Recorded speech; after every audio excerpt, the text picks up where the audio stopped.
Your top stories this evening, sponsored by Courts, bringing value home. Rodrigues, AZRUDDIN trade BARBS, corruption allegations at the center of it all. Government running land distribution lottery, not housing program. System in a state of collapse, MP Duncan. New TINT rules take effect January 1, 2026. Hefty fines to follow for non-compliance. Diamond businessman to face judge and jury for murder of reputed wife. And in sport, Guyana's Rebels Tennis Club dominates Jingle Ball Open Championships in St. Lucia. HGP Nightly News begins now.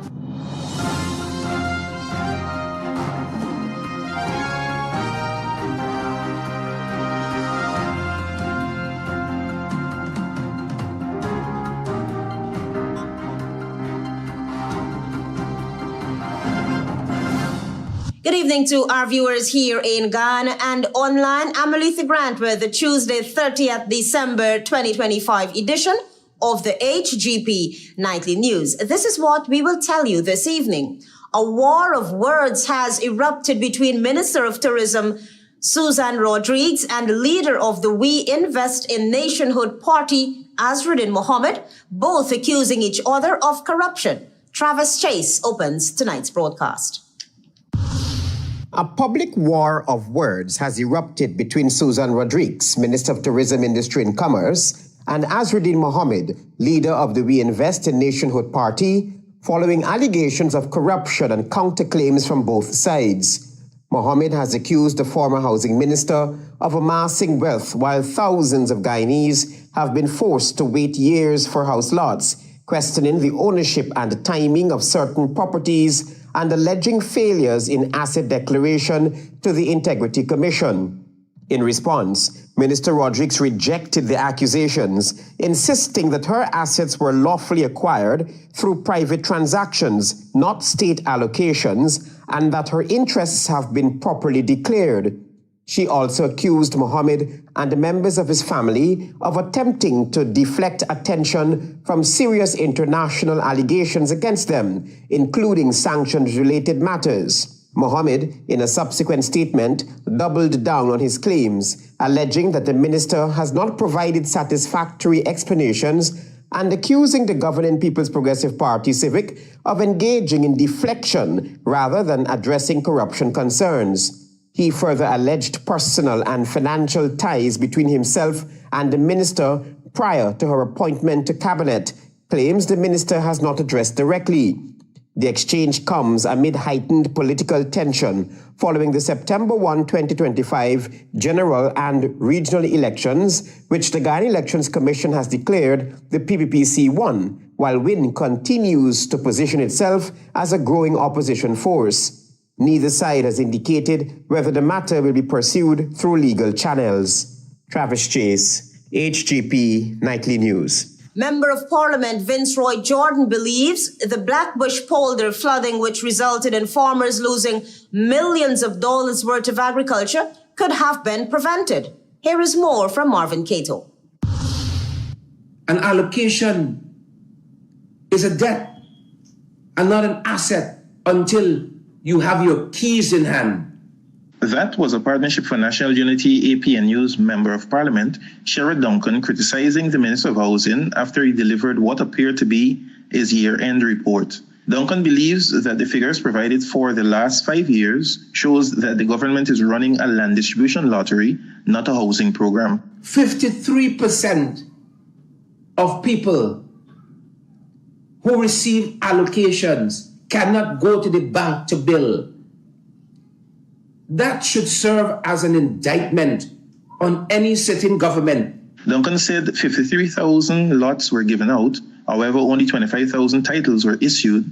That, in essence, indicates that more than half of those persons allocated land are not yet in receipt of titles. Hence, they cannot approach the lending institutions to commence building. He reminded that after 5 years and many promises, that should not have been the case.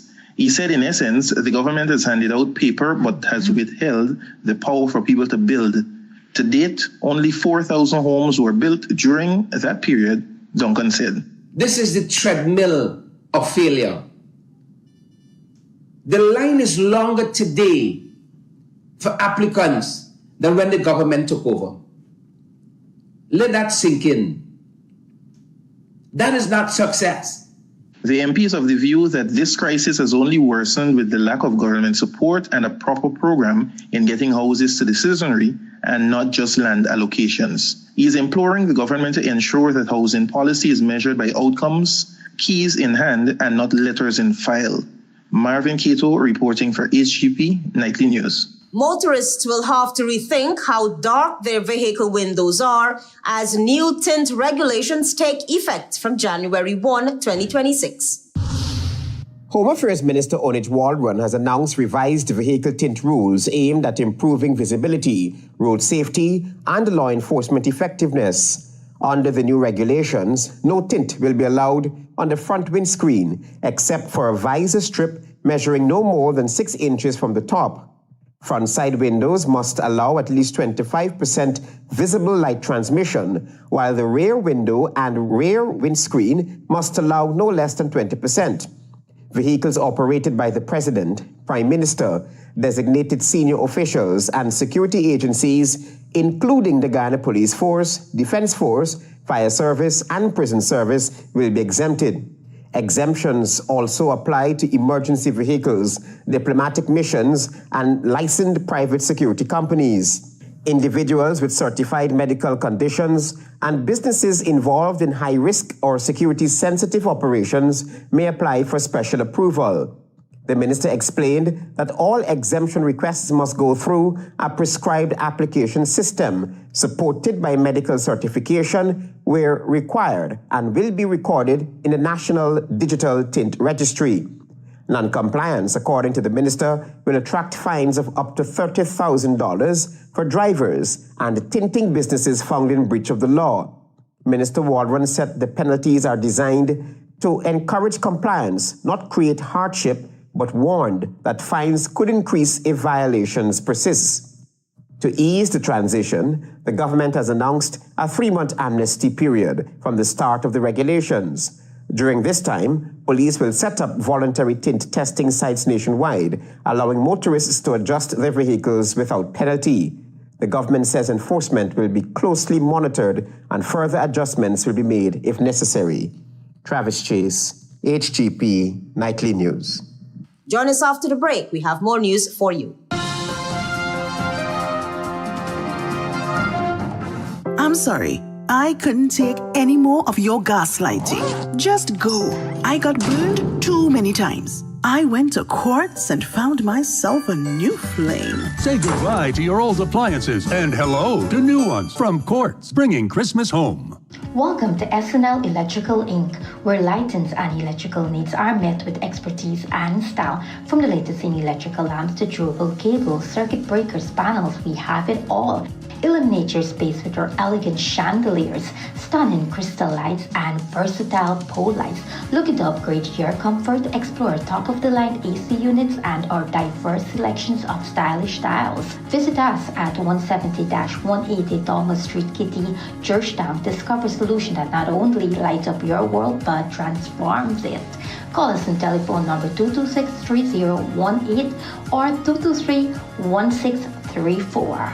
SNL Electrical Inc., powering your life with elegance, quality, and care. This Saturday and Sunday, come down to Gafour's all-new Home and Office Center, upstairs of the MacDo Mega Complex. We got everything to fix up your place. Recliners, TVs, refrigerators, chandeliers, kitchen appliances, fitness equipment, outdoor furniture, toys, back-to-school bags, all under one roof at prices you can't beat. We open Saturday from 7:30 to 4 and Sunday from 9 to 4. And here it is. You getting 10% off store-wide every Sunday. So don't miss this opportunity to save big. Call 223-9896 or come down this weekend to Gafour's all-new Home and Office Center, upstairs of the MacDo Mega Complex. Gafour's, the name you can trust. See you there. GECOM will be conducting a claims and objections exercise commencing January 5, 2026 to produce an official list of electors, OLE, if you will be 18 years or older by December 31, 2025, and you're a Guyanese citizen by birth, descent, or naturalization, or a citizen from a Commonwealth country living in Guyana for 1 year or more, you are eligible for inclusion in the OLE. GECOM will be posting the preliminary list of electors, PLE, in all of the registration divisions across Guyana for you to check whether the particulars are accurate. You can object to anyone who you believe does not qualify for inclusion in the OLE. To do so, you must be listed in the same divisional list as a person you are objecting to. You must visit the GECOM registration office responsible for your area of residence to make an objection. It is an offense to make false objections. The objections aspect of this exercise will end on Thursday, January 22, 2026. For more information, contact the GECOM on 225-0278-9 or visit www.gecom.org.gy. In 2024, over 1,600 technical and non-technical programs empowered Guyanese with new skills, boosting their careers in the oil and gas sector. Thanks to the Local Content Act, citizens are given priority at every level, gaining hands-on experience and qualifications that position them to provide world-class services in Guyana. This investment in local talent is strengthening Ghana's workforce and ensuring the country can fully participate in its energy future. Since oil production began offshore, long-term investments in training have equipped Guyanese with the skills and expertise needed to thrive in the sector, opening doors for local service providers and strengthening the industry and economy for generations to come.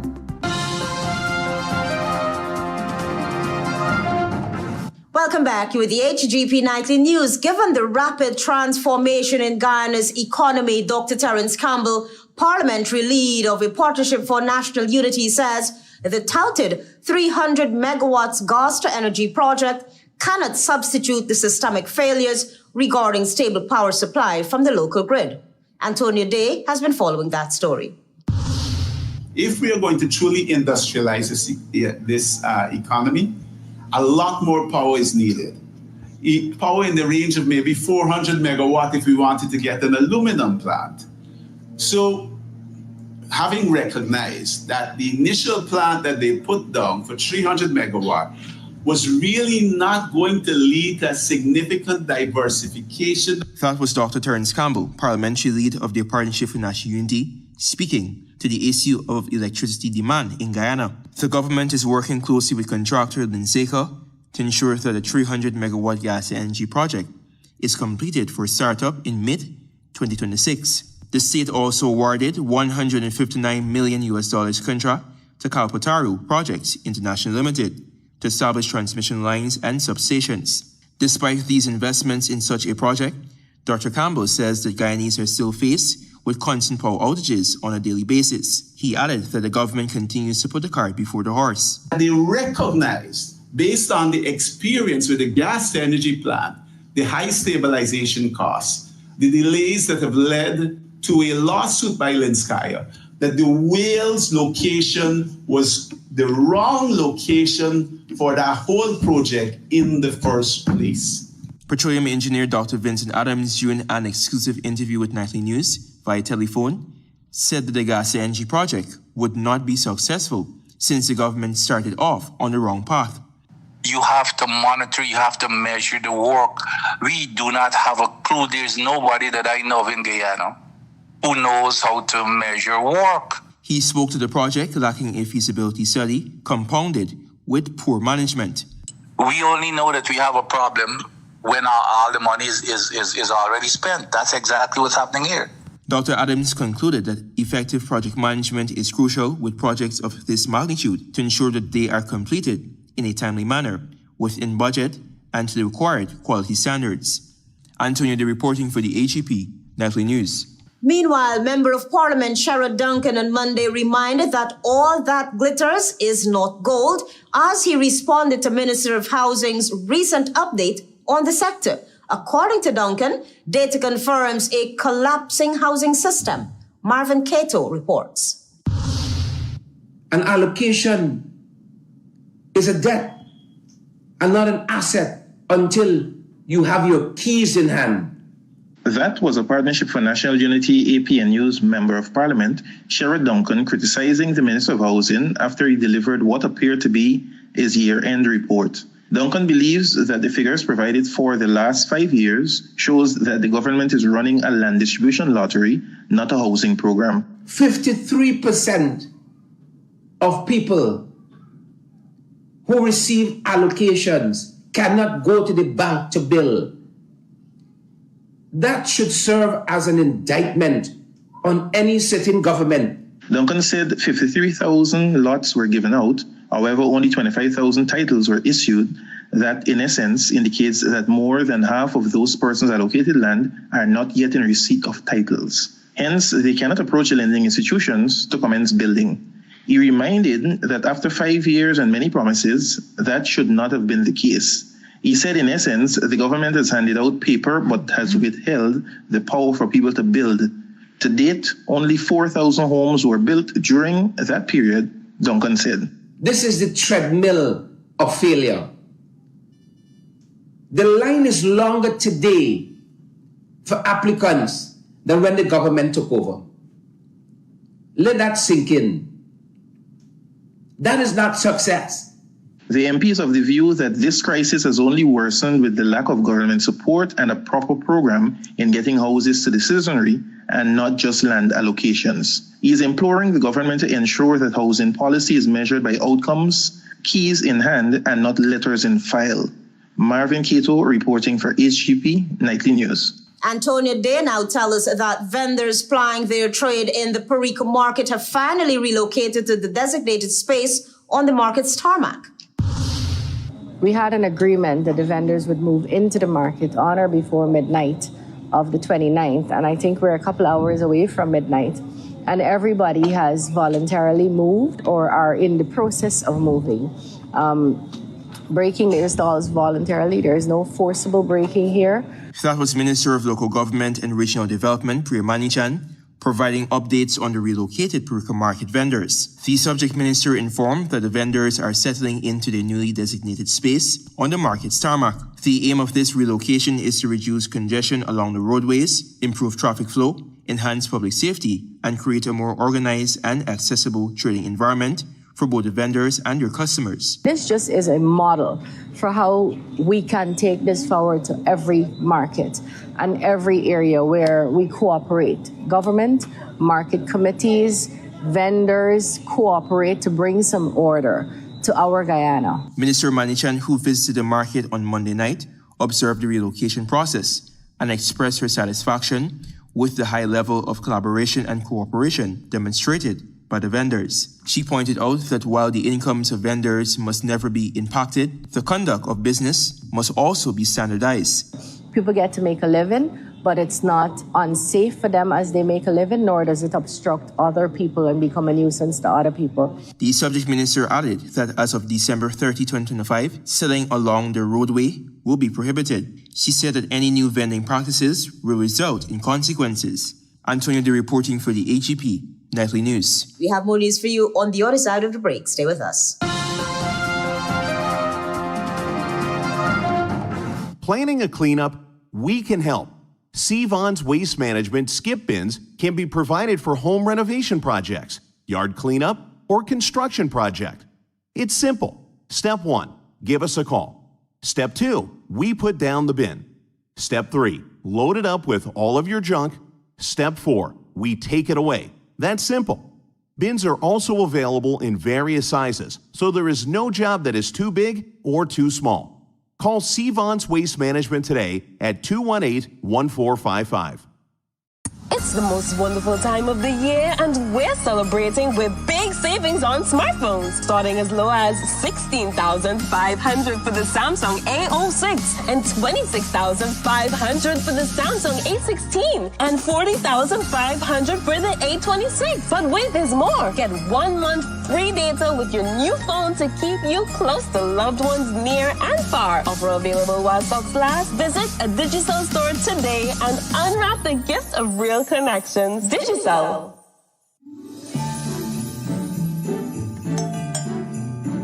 Happy holidays, everyone. Wham the Max. Going on with it. Done by. What boy, the pepper don't smell like Christmas start? Yeah, boy, it just done. But let me double check that I turn off this stove because you know that's how kitchen fire to start. Safety first.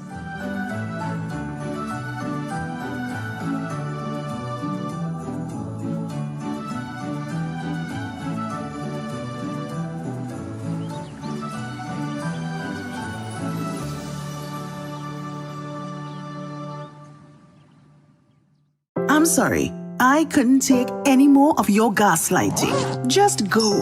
I got burned too many times. I went to Quartz and found myself a new flame. Say goodbye to your old appliances and hello to new ones from Quartz, bringing Christmas home. Welcome back. Thanks for staying with us. You with the HGP Nightly News. A businessman accused of murdering his reputed wife last February has been committed to stand trial at the High Court after a magistrate ruled there is sufficient evidence for a jury to decide the case. Find out more from Tiana Cole. Marlon De Silva appeared before Magistrate Dylan Best at the Diamond Magistrates Court on Tuesday, where he was formally committed to stand trial for the murder of his reputed wife Kenesha Vaughn, who died on February 23, 2025. The court rejected a no-case submission by De Silva's attorneys and ruled that critical issues included the number of shots fired, the reasonableness of De Silva's response, and whether provocation existed must be determined by a jury. De Silva is represented by attorneys Glenn Hanneman, Sanjeev Dattadin, and Everton Singh Lamy, while the prosecution was led by Nigel Hughes and Kishwana Jefford on behalf of the Director of Public Prosecutions, DPP. The case will now move to the assizes where a jury will weigh the competing narratives and decide if the killing constitutes murder or a lesser offense. Preliminary inquiry, the defense argued that the incident arose from sudden provocation and that De Silva did not have premeditated intent to kill, while the prosecution, however, maintained that there was sufficient evidence to establish intent for murder. Based on the submissions, Magistrate Best ruled that these matters are questions for the jury, rather than the magistrate to decide. According to police reports, the fatal incident occurred after De Silva returned home on February 23, following a day of drinking and socializing. Vaughn had reportedly called him earlier, urging him to come home. On arrival, an argument ensued, during which De Silva allegedly slapped Vaughn. She reportedly grabbed a knife and advanced towards him, prompting De Silva to draw his licensed firearm and fire multiple shots. Vaughn collapsed and was transported to the Diamond Hospital, where she died from her injuries. Investigators recovered 4 9mm shell casings and 3 suspected projectiles at the scene. A post-mortem revealed that Vaughn sustained 12 gunshot wounds. Tiana Cole reporting for the HGP Nightly News. The Ministry of Health has outlined ambitious plans to enhance healthcare delivery, including the establishment of a national biobank and improved emergency response services. Here again is Tiana Cole. Guyana's health sector is set for major advancements, with plans on the way to strengthen medical research, local manufacturing, and emergency response services. Minister of Health Dr. Frank Anthony says Guyana is moving to establish a national biobank along with pharmaceutical and vaccine manufacturing plants and a tropical disease institute. He explained that biobanking will involve collecting and storing different types of tissues, which researchers can then use to conduct advanced studies, particularly to better understand various forms of cancer and how they behave in different environments. So we would be working on establishing a biobank capable of doing these types of research and extending our knowledge in some forms of these cancers that have been affecting our local population. Dr. Anthony added that government will also be collaborating with regional and international partners to establish manufacturing facilities in Guyana, with a strong focus on pharmaceuticals in the coming years. We have also been talking to a number of partners to set up plants here to do the manufacturing of vaccines. The health minister further disclosed that a new emergency medical services system for the public health sector is also in the works. He noted that over the next 2 to 3 years, the program will be rolled out nationwide.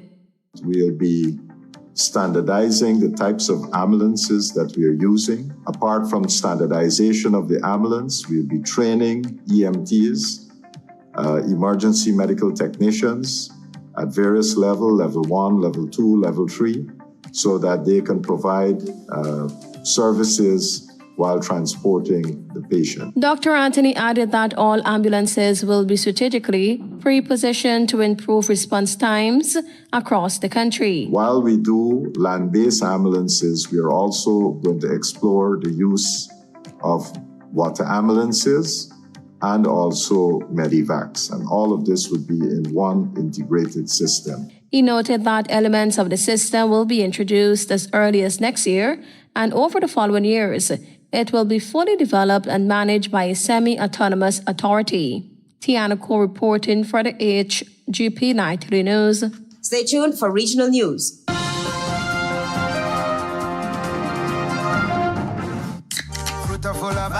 Say hello to your new favorite sip, Fruta Mango Passion. This tropical combo of mango and passion fruit delivers a bold flavor and wholesome goodness. It's fruity, it's vibrant, and it fits right into your day. Grab your Mango Passion can today and live fruitfully. Fruta. Step into the world of luxury scent. Latafa, Al Haramain, Afnan, Armaf, Zamaya. Whether you want something intense and captivating, or subtle and signature-worthy, our new collection has the perfect scent for you. Giftland Office Max. Discover the scent of true elegance. GECOM will be conducting a claims and objections exercise commencing January 5, 2026 to produce an official list of electors, OLE. GECOM will be posting the preliminary list of electors, PLE, in all of the registration divisions across Guyana for you to check if you are listed and if so, whether your particulars are accurate. If you will be 18 years or older by December 31, 2025, and you're a Guyanese citizen by birth, descent, or naturalization, or a citizen from a Commonwealth country living in Guyana for 1 year or more, you are eligible for inclusion in the OLE. If you are eligible for inclusion in the OLE, you are required to apply for registration if your name is not on the PLE, apply for a transfer if you've changed your address since you were registered, apply for a name change if you have changed your name, or apply for a correction if your registration particulars are incorrect. Any person applying for a change or correction to his or her particulars must provide the required original source documents, birth certificate and deed poll for a name change by deed poll, birth certificate and marriage certificate for a name change by marriage, divorce absolute in the case of a woman who is desirous of reverting to her maiden name from her married name, birth certificate, adoption certificate, or naturalization certificate for correction of minor clerical errors. Visit the GECOM registration office responsible for your area of residence to conduct any of the above transactions. The claims aspect of this exercise will end on Sunday, January 18, 2026. For more information, contact GECOM on 225-0278-9 or visit www.gecom.org.gy. Happy holidays, everyone. Wham the max. Going on with it. Done by. What by? The pepper don't smell like Christmas start. Yeah, boy, it just done. But let me double check that I turn off this stove because you know that's how kitchen fire to start. Safety first.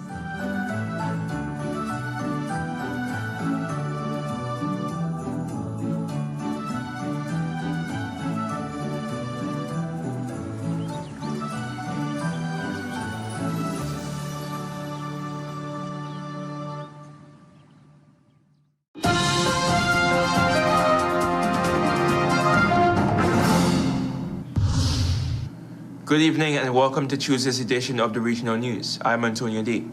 We begin with news in Trinidad and Tobago. 80-year-old Gideon Smart was crushed to death on Monday after a runaway truck crashed into his family's home at Savannah Road, Aruca.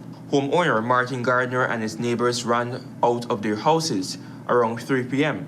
after hearing a loud crashing sound. When they got outside, they realized an open tray truck loaded with concrete bricks and other building supplies had rammed into Gardner's home.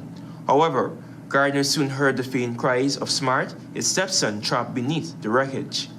Gardner said that he called out to the boy's mother, Haley, and other siblings to come and help, but all they could do was watch on helplessly as the boy struggled for breath and eventually died under the mangled wreckage. Another relative estimated that Smart, who sustained severe head injuries, quote unquote, did not even last for 5 minutes. Smart was reportedly sitting on an exercise bike, which had been positioned under Gardner's house, with his back towards the road, when the truck slammed into him. His mother Haley was overcome by grief when the emergency crew arrived to remove the body from the wreckage and eventually went inside. Smart's stepfather, Albert Gardner, recalled that Smart and his elder brother had rushed outside to help him to offload his car moments before the fatal incident.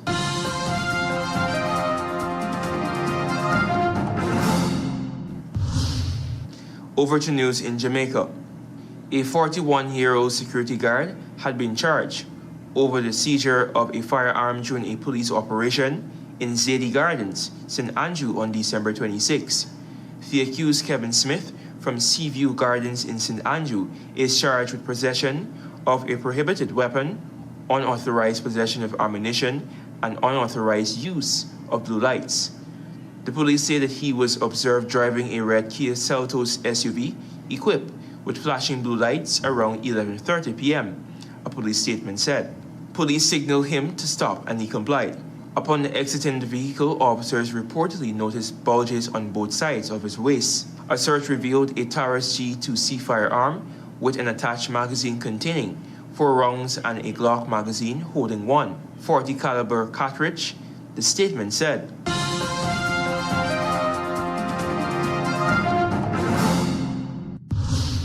And finally, with some international news.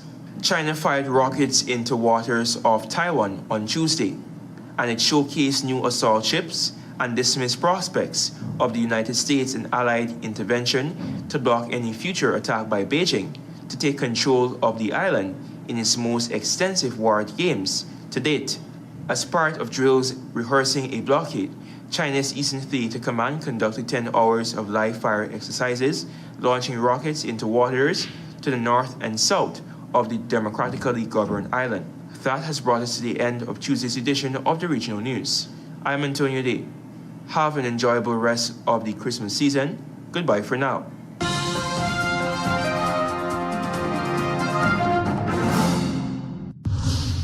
Let's now join Delwyn Neblett for HGP's Sports Pulse.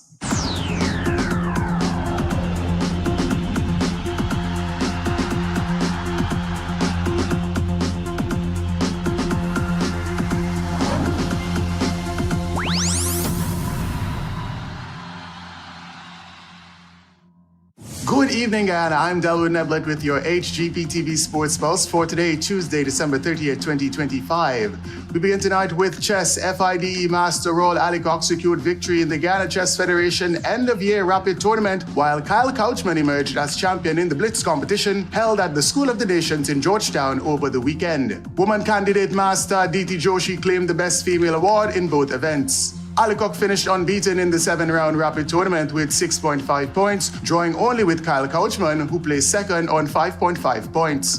Karen Sandiford finished in third place with 5 points. In the under-20 category, Ricardo Narayan earned the best player with 5 points ahead of Raphael Park and Matthew Singh, while Luciana Farlow won the best female. The Blitz event was dominated by Couchman, who played unbeaten to finish first with 8.5 points. Alicock placed second with 8 points, and Matthew Singh finished in third place with 6.5 points. Total cash prizes of $159,000 were awarded across both events.